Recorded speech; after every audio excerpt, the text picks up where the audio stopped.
Hello everyone, welcome to टेक्शन में।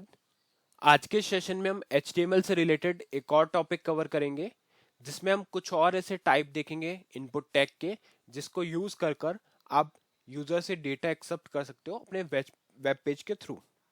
ठीक है, इससे पहले भी हमने काफी सारे ऐसे types of input tag use किए फॉर्म्स के साथ में। तो ये सेशन उसी के कंटिन्यूशन में है, जहाँ पे हम तीन और ऐसे इनपुट टैग देखने वाले हैं जिसके थ्रू हम यूजर से डेटा एक्सेप्ट कर सकते हैं। ठीक है, तो सबसे पहले हम रिक्वायरमेंट समझेंगे कि हमारी एक्चुअल रिक्वायरमेंट क्या है, क्यों हमें उस टैग का यूज करना चाहिए।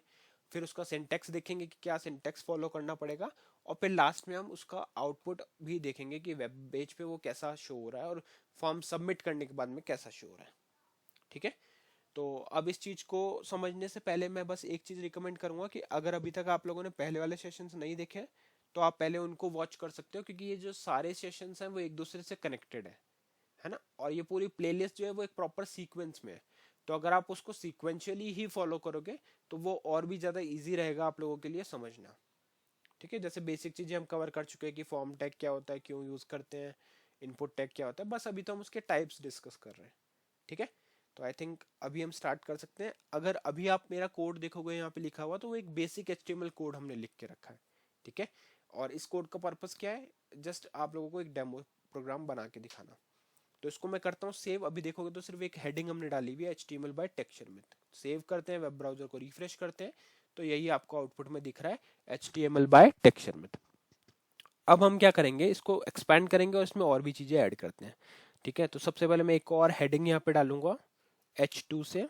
तो यहाँ H2 डाला और इधर लिख देते हैं types of input tag in HTML forms.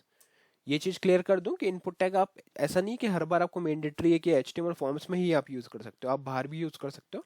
But अभी अपन HTML फॉर्म्स पढ़ रहे हैं तो उस वे में ही उसको प्रोसीड करेंगे। ठीक है, तो आ गया HTML types of input tag in HTML forms. यहाँ से इसको चाहो तो आप ऐसे एक्सपेंड करके भी लिख सकते हो, ये आपके ऊपर है कि कैसे आप लिखना चाहो। इसको सेव करेंगे, वेब ब्राउजर को रिफ्रेश करेंगे, तो ये अपनी हेडिंग यहाँ पे शो हो रही है प्रॉपर। ठीक है, अब हम जैसे कि बात कर रहे हैं फॉर्म्स की, तो फॉर्म डिक्लेयर करना पड़ेगा। तो फॉर्म कैसे डिक्लेयर होता है, उसके लिए यहाँ पे आपको फॉर्म टैग का यूज करना है। और इस फॉर्म टैग के साथ में आपको लिखना पड़ेगा यहाँ पे एक्शन टाइप। तो यहाँ मैं लिखता हूँ एक्शन।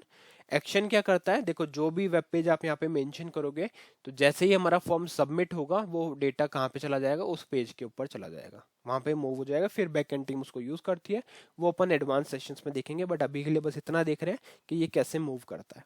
ठीक है, तो यहाँ पे आप प्रोग्राम या वेब पेज का नेम डाल दो। जैसे मैंने डाल दिया TSPGM10 HTML। ये मैंने एक वेब पेज बनाया था अपने पहले वाले सेशंस में, तो उसी का अपन यूज कर रहे हैं। ठीक है, अब हमें क्या करना है, हम एक और हेडिंग डालेंगे जस्ट आप लोगों को शो करने के लिए कि कौन सा टैग हम यूज कर रहे हैं। तो यहाँ पे हम लिखेंगे month input tag, input tag month type, type month, input tag type month. ठीक है, तो ये हमने डाल दिया कि कौन सा हम टैग यहाँ पे डाल रहे हैं, बस वो शो करने के लिए स्क्रीन पे। सेव करके वेब ब्राउजर दिखा देता हूँ, तो कुछ इस तरह से आ रहा है इनपुट टैग टाइप मंथ। ठीक है, या फिर इसको आप थोड़ा सा और प्रॉपर वे में भी लिख सकते हैं इस तरह से, या फिर इसको भी कॉलन में। हाँ ये ठीक है, इसको सेव किया, वेब ब्राउजर को रिफ्रेश किया, बस वो विजुअलाइजेशन के लिए, बाकी उससे कोई इम्पैक्ट नहीं पड़ता, आप कुछ भी लिख सकते हो। अब यहाँ पे हम हमारा इनपुट टैग डालेंगे। तो इनपुट टैग कैसे आता है, देखो ये क्लोजिंग टैग नहीं है, तो इनपुट लिखना है, इस तरह से छोड़ना है। फिर अब हम यहाँ पे क्या लिखेंगे, देखो यहाँ पे लिखेंगे टाइप और इधर लिख देते हैं मंथ।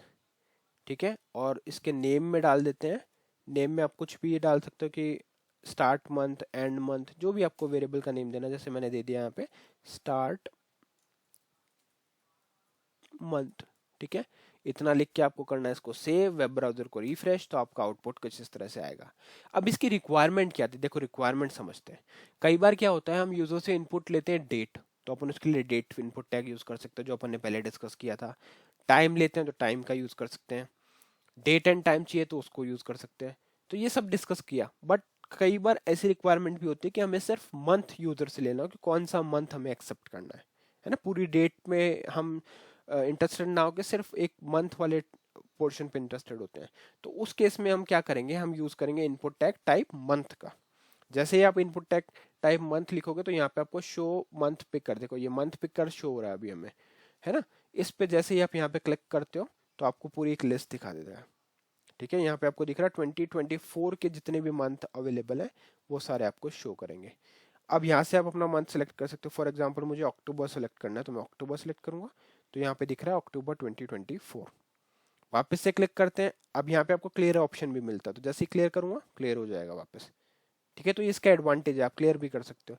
अच्छा एक चीज और, जैसे सपोज मैंने जनवरी सेलेक्ट कर लिया, फिर से मैं इसको सेलेक्ट करके यहाँ लिखता हूँ दिस मंथ, तो क्या करेगा ये मुझे एग्जैक्ट उस मंथ में मूव कर देगा जो अभी करंट चल रहा है। ठीक है, तो इस तरह से यूजर क्या कर सकता है, बेनिफिट ले सकता है अपने इस मंथ पिकर को। ईयर फिक्स्ड है क्योंकि ये इसी ईयर की बात कर रहे हैं अभी, अदरवाइज आप चेंज भी कर सकते हो, वो डिफरेंट वे रहते हैं, बट अभी के लिए हमने देख लिया। और ये स्क्रॉलर है, देखो यहाँ पे आप जैसे स्क्रॉल करोगे तो आपको ईयर भी दिख जाएगा, बट नॉर्मली क्या होता है हम करंट मंथ को ही सिलेक्ट करते हैं, इसलिए यहाँ पे आपको ये इस तरह से शो हो रहा है। बट ये आपके ऊपर, अगर फॉर एग्जांपल मुझे 2019 के लिए सिलेक्ट करना है तो मैं 19 सेलेक्ट करूंगा और यहाँ पे अब अपने को वैल्यू मिल जाएगी। यहाँ से 10 मंथ पे करोगे तो वो ऑटोमेटिकली 24 पे आ जाएगा। उसी तरह से अब आप यहाँ पे जैसे देख रहे हो मंथ सिलेक्टेड है, तो मंथ को आप ड्रॉप डाउन पेज और पेज डाउन से भी सेलेक्ट कर सकते हो, है ना। तो ये एक एडवांटेज है। 2024 है, यहाँ पे आप कुछ चाहिए कुछ और लिखना तो 2024 यहाँ पे ऐसे लिख सकते हो। ये आपके ऊपर, रिक्वायरमेंट के ऊपर है कि क्या हमारी रिक्वायरमेंट, उस अकॉर्डिंग यहाँ पे हम इसको सेलेक्ट कर सकते हैं।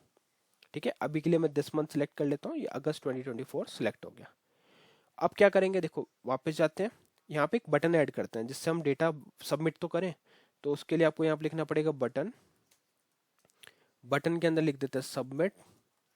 ठीक है, और यहाँ पे अपन लिखेंगे सबमिट।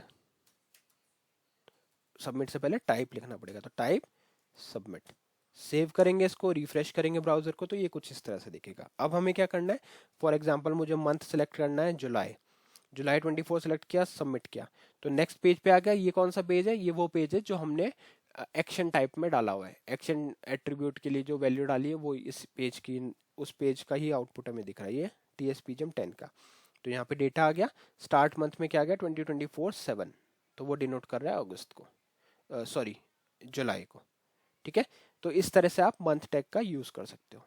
नेक्स्ट देखते हैं, नेक्स्ट के लिए फिर से हेडिंग डालेंगे H3 इनपुट टैग टाइप, और यहाँ पे आ जाएगा, यहाँ पे हम लिख सकते हैं वीक। ठीक है, तो अगर आपको वीक फेच करना है तो वो कैसे होगा, सिंपल आपको एक और इनपुट टैग ऐड करना है। यहाँ पे आप लिखोगे टाइप और इधर आ जाएगा वीक। ठीक है, इसके लिए नेम दे देते हैं, कुछ नेम हम दे दिया, फॉर एग्जांपल नेम क्या है, अभी तो आपको लग रहा है कि यूजफुल नहीं है इतना, बट यूजफुल है जब आप बैकएंड पे वैल्यू फेच करोगे ये वाली, तो आपको ये बहुत काम आने वाला है, इसलिए प्रॉपर नेम हमेशा उसमें मेंशन करो। अभी तो खाली स्क्रीन पे देख रहे हैं इसलिए कुछ काम नहीं आ रहा, बट इसी जब भी आपको ये वैल्यू आगे फर्दर स्टोर करनी है, डिस्प्ले करनी है, तो इसी के थ्रू आप करोगे। ठीक है, सेव कर दिया, वेब ब्राउजर को रिफ्रेश किया, तो यहाँ पे हमारे पास आउटपुट आ गया। क्या आया आउटपुट में, इनपुट टैग टाइप वीक। अब यहाँ से आप इस पर सिलेक्ट करोगे ड्रॉप डाउन पे तो ये आपको वीक दिखाएगा। ठीक है, कौन सा वीक है, तो इस अकॉर्डिंग आप वीक भी सिलेक्ट, जैसे दिस वीक अगर मैं करता हूँ तो ये आ गया 34th वीक, कब का, ईयर का। ठीक है, ईयर का 34th वीक है। ऐसे ही अगर आप चाहो तो यहाँ पे से 32 सेलेक्ट कर सकते हो, तो वो 32 को ले लेगा। तो ये वीक काउंट कर रहा है कि कितने वीक हमारे पास ईयर में है। ठीक है, उसी तरह से अगर आपको यहाँ पे देखो पेज डाउन करोगे तो आपको सितंबर 24, अक्टूबर, ये सब आपको यहाँ पे दिख रहा है। ये ड्रॉप डाउन ओपन करोगे तो आपको ईयर और मंथ सेलेक्ट करने का ऑप्शन मिल जाएगा। तो ये कंफ्यूज नहीं होना कि यहाँ पे आपको मंथ और ईयर भी सिलेक्ट हो रहा है, आपका हो रहा सिर्फ वीक ही है। ईयर हमें चाहिए होता है क्योंकि हर वीक, हर ईयर में डिफरेंट डिफरेंट वीक्स हो सकते हैं, तो उस वजह से हम इस तरह से ये ईयर को भी सिलेक्ट करते हैं। सेम वे में अगर आपको क्लियर करना तो क्लियर पे क्लिक कर दोगे, अदरवाइज आप यहाँ पे ड्रॉप डाउन पे जाके और यहाँ से दिस वीक सेलेक्ट कर सकते हैं। ठीक है, तो दिस वीक सेलेक्ट करना है, और जैसे ही आप यहाँ से मैं मंथ सेलेक्ट कर लेता हूँ, फॉर एग्जांपल दिस मंथ, और सबमिट करता हूँ, तो जैसे ही सबमिट किया तो दोनों डेटा कहाँ चला गया, नेक्स्ट पेज पे। कहाँ पे, यूआरएल पे आप देखो, स्टार्ट मंथ क्या आ गया 2024 8, और वीक ईयर क्या आ गया 2024 वीक 34।